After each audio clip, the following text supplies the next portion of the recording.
여로보암이 왕이 되고 그는 하나님을 배신하고 우상을 섬기는 일에 앞장서서 나아갔습니다. 여로보암이 지도자가 되었기 때문에 또 그에게 속한 모든 집과 또 그가 다스렸던 백성들 역시도 여로보암의 신앙의 영향을 받을 수밖에 없었습니다. 어떤 지도자를 만나는가 하는 것은 참 하나님께서 주신 복인 것 같습니다. 지도자가 잘못된 신앙생활을 하게 되면 그에 속한 사람들 역시도 영향을 받을 수밖에 없기 때문에 그렇습니다. 여로보암은 자신의 정치적 이익 때문에 단과 베델에 금송아지를 세웠고 또 자신의 마음대로 레위인이 아닌 제사장들을 임의로 세우는 죄악을 저질렀습니다. 그에 따라서 백성들 역시도 잘못된 신앙으로 나아갈 수밖에 없게 되었고, 오늘 본문에서 보는 것처럼 이 백성들 역시도 아세라상을 섬기는 우상 숭배가 극에 달하는 모습으로 나아가게 되었습니다.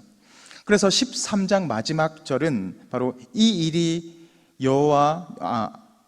여로보암 집의 죄가 되었다라고 하는 것으로 13절을 마무리하고 있습니다. 그리고 이제 14장 첫 구절은 바로 그때에라는 이 단어로 시작하고 있습니다. 이것은 바로 이 여로보암이 죄를 저질렀고 그리고 앞으로 있을 이 사건 역시도 그 여로보암의 죄와 연관이 되어 있다.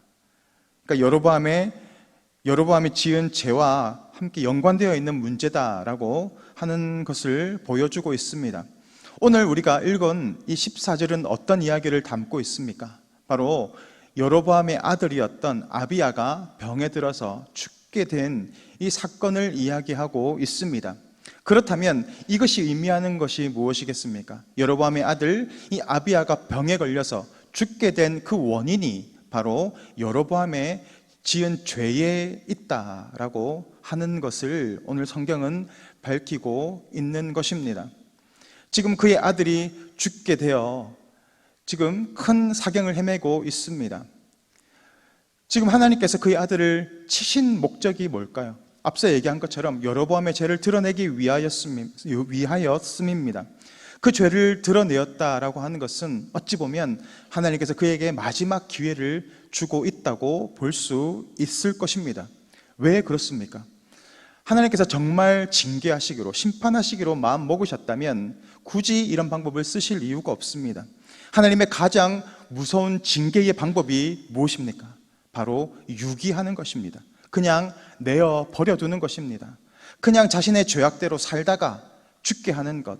그러면 당연히 그렇게 살게 되고 결국 영원한 심판으로 빠질 수밖에 없기 때문에 그렇습니다.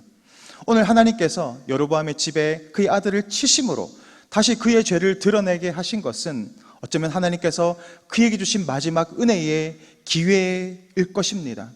그는 이러한 상황 속에서 그 은혜를 붙잡고 회개하고 돌이켜야 함이 마땅합니다. 그런데 그가 행동하는 것은 무엇입니까? 오히려 더 잘못된 방법으로 나아가고 있다라고 하는 겁니다. 그가 행한 일이 무엇입니까? 바로 2절에서 이렇게 기록되어 있습니다. 2절 말씀 다 같이 읽겠습니다. 여로보암이 자기 아내에게 이르되 청하건대 일어나 변장하여 사람들이 그대가 여로보암의 아내임을 알지 못하게 하고, 지금 자신의 아내를 변장시켜서 여로보암의 아내인지 알지 못하게 하고 그 선지자 아히야에게 가서 이 아이가 어떻게 될지에 대해서 물어보게 한 것입니다. 오늘 성경은 이 여로보암의 아내를 변장하였다라고 할 때 이 변장하다라는 단어를 사용하고 있는데 바로 샤나라고 하는 단어입니다. 이 단어는 매우 특이합니다. 변장하다라는 의미보다는 원래의 뜻은 바로 반복하다, 되풀이하다라는 뜻을 가지고 있습니다. 그러니까 이 변장하다라고 하는 의미가 어떤 의미가 될까요? 바로 어리석은 짓을 또 반복하고 있다라고 하는 의미를 가지고 있다라는 겁니다. 여로보암이 하나님을 떠나서 우상을 섬기고 패역한 길로 나아갔으면 돌이켜야 함에도 불구하고 돌이키지 않고 그 아내를 변장시켰다, 또 어리석은 짓을 반복하고 있다라는 것을 성경이 말하고 있습니다. 이것은 하나님께서 그에게 주셨던 은혜의 기회를 차버리고 다시 한번 또 어리석은 죄악의 길로 나아가고 있는 그의 모습을 드러내고 있다라는 겁니다. 그렇게 하나님을 떠나서 우상을 섬기고 패역하여 돌이키지 않는 그의 모습을 바라보시고 하나님이 내리신 결정이 무엇입니까? 바로 저주를 내리시는 것입니다.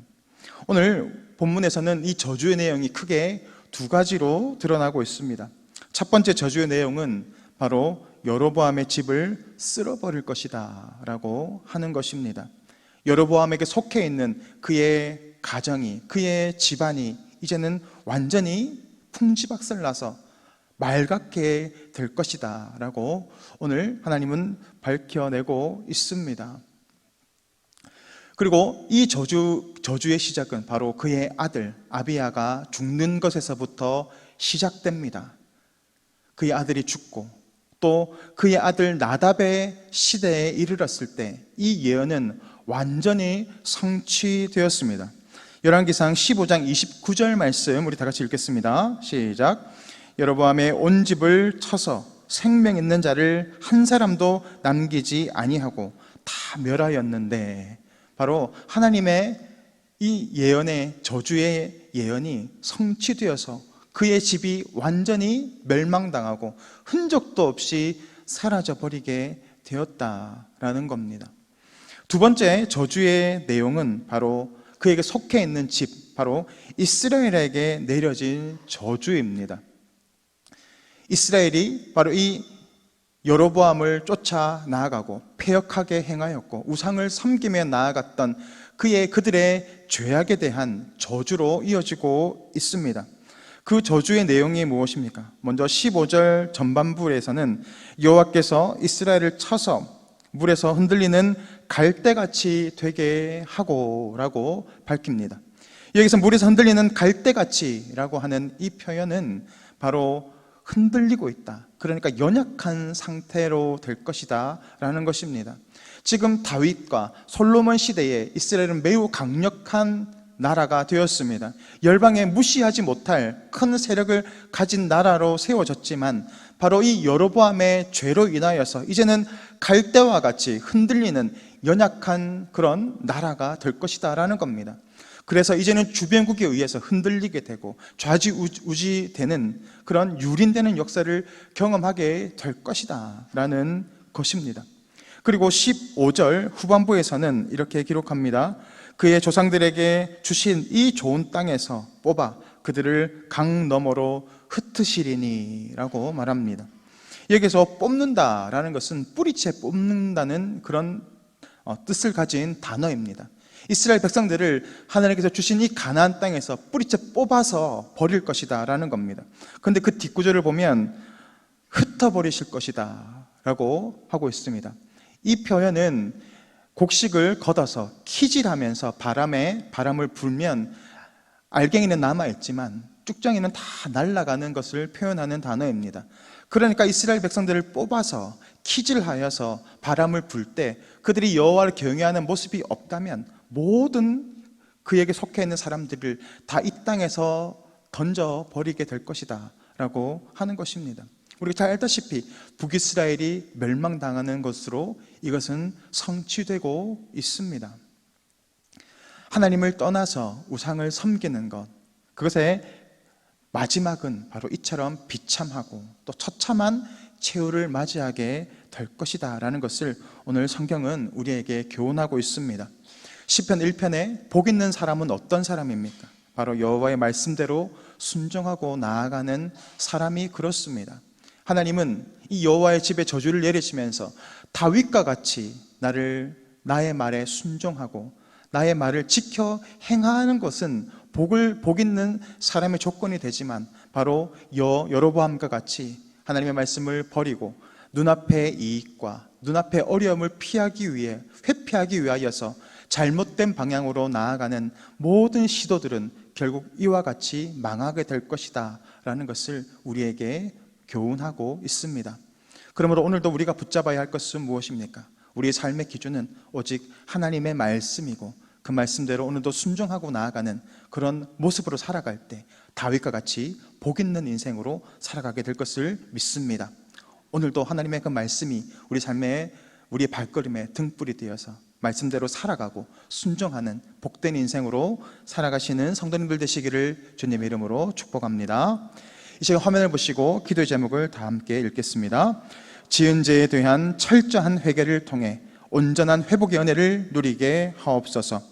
오늘도 말씀의 기준 가운데 온전히 살아가게 하옵소서. 아멘. 이 시간 다 같이 기도하겠습니다. 참 좋으신 하나님 아버지 은혜를 감사합니다. 오늘도 말씀을 통하여서 우리의 삶을 돌아보게 하시니 감사합니다. 오늘도 참으로 우리 삶 가운데 어려움이 있다면 그것이 나의 죄악의 원인이 아닌지를 돌아보게 하시고 다시 한번 하나님의 말씀의 기준 가운데 우리의 삶을 맞추어가는 달과 같은 복된 인생으로 살아갈 수 있도록 주님 역사하여 주시옵소서. 감사드리며 예수 그리스도의 이름으로 기도드립니다. 아멘.